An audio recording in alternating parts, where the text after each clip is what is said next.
Hey, I'm Ben Shapiro with Reality Check. A couple of weeks ago, HBO's Bill Maher got into it with the Islamic expert and horrifyingly mediocre actor who should never, ever, ever, ever, ever play Batman, Ben Affleck, over whether Islam was indeed a violent religion.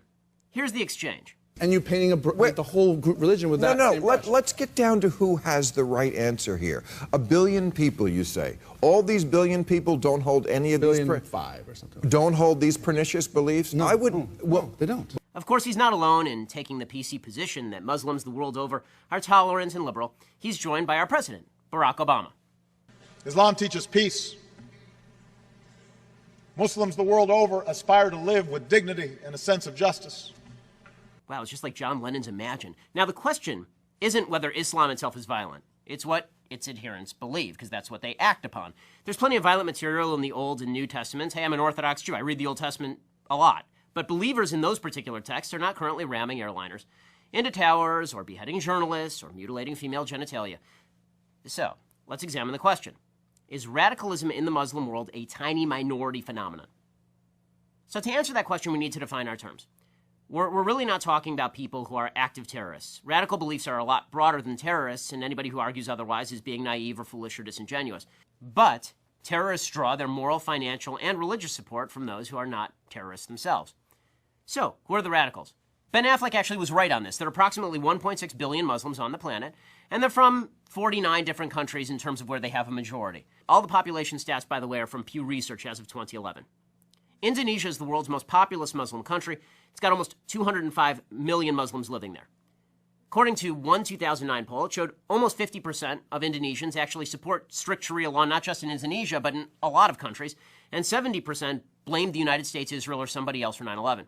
So, you make that calculation, it's about 143 million people who are radicalized. You scared yet? We're just getting started. Okay, Egypt, 80 million Muslims. According to that same 2009 poll, it showed that 65% want strict Sharia law in every Islamic country, and almost 70% said that they had positive or mixed feelings about bin Laden. So that's 55.2 million more radicals. Pakistan has almost 179 million Muslims. 76%, just over 3/4, want strict Sharia law in all Islamic countries. That is another 135.4 million radicals. Bangladesh, not a country you tend to think of as Muslim, but there are 149 million Muslims living there. As of 2013, just over a quarter said suicide bombings or targeting of civilians was sometimes justified.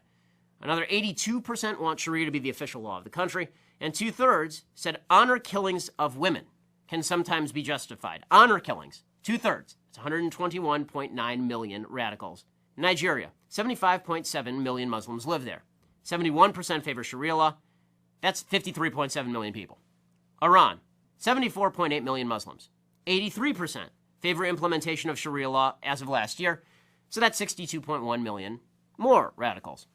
Turkey has 74.7 million Muslims. And 32%, this is a moderate Muslim country, probably the most moderate Muslim country, 32% said honor killings of women could actually be justified sometimes. So that's 23.9 million radical Muslims in our moderate ally, Turkey. Morocco, 32.4 million Muslims live there. Just over 3/4 support Sharia law. That's 24.6 million radical Muslims in Morocco. Iraq, 31.1 million Muslims live there. 78% say honor killings of women can sometimes be justified. That amounts to 24.3 million Muslim radicals. Afghanistan, 24 million people. A huge majority, 76%, support at least occasionally or just once in a while honor killings of women. 99% actually want Sharia to be the law of the land. So it's like a Cuban election over there. 24 million radical Muslims over in Afghanistan. Jordan, smaller Muslim country, 6.4 million Muslims. Right now, Hamas is enjoying like a 60% approval rating. So 3.8 million radical Muslims in Jordan, which is, again, a moderate country. Palestinian areas, right? We're sending literally hundreds of millions of dollars to the Palestinian areas. We are, the American taxpayers.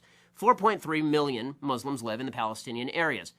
78% of those had positive or mixed feelings about bin Laden. 89% support terror attacks on our ally, Israel. 89% support Sharia law. We should give them a state, folks. That's 3.83 million radical Muslims. How about in the West? Okay, let's take it to France. France, 4.7 million Muslims live there. A 2007 poll showed 35% of French Muslims said suicide bombings could sometimes be justified. It's 1.6 million radical Muslims living in France. Great Britain, 2.8 million Muslims living there. 78% wanted cartoonists of Muhammad legally prosecuted. So we're talking about 2.2 million radical Muslims in Great Britain. How about here in the United States? Well, we have a very moderate Muslim population. We do. 2.6 million Muslims live here, according to Pew Research.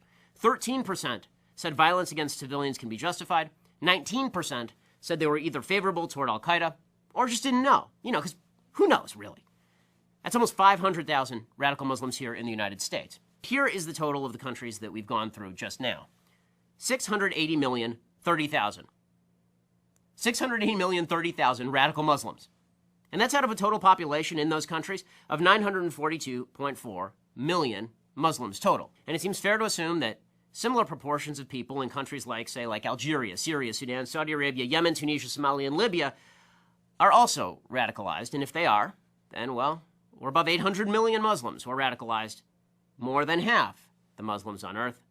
That's not a minority, that's now a majority, and that's still not even surveying hundreds of millions of Muslims in other countries. In other words, the myth of the tiny radical Muslim minority is just that. It's a myth. And, unfortunately, it's a myth that's going to get a lot of civilized people killed. Please subscribe to our YouTube channel or click here to give a quick donation.